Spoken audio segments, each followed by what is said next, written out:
Hi guys. How my client cheaply made a kit car of the James Bond's Aston Martin from my digital car body buck files. I used a 3D scan model of the James Bond's Aston Martin.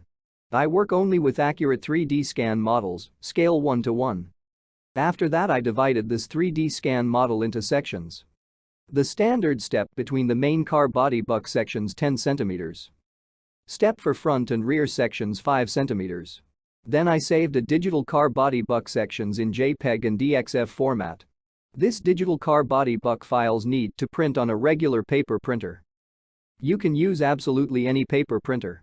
Or need to cut on a CNC or laser machine to obtain wooden car body buck sections. From this wooden sections need to assemble a car buck. My client made metal sections and assembled the sections one after another to get a car buck. It's like Lego, but for men. Everyone can do it easily. Then the space between the sections need to fill with construction foam and the surface covered with construction putty.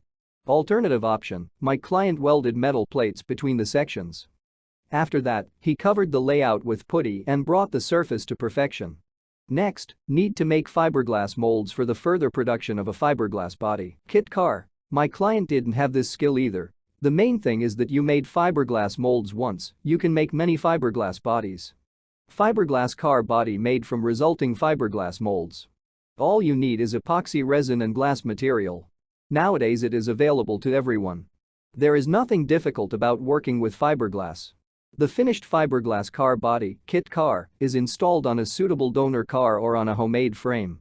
The James Bond's Aston Martin DB5 replica is ready. The most important thing is to make the body. It's like Lego, but for men. Many of my clients make this without any experience.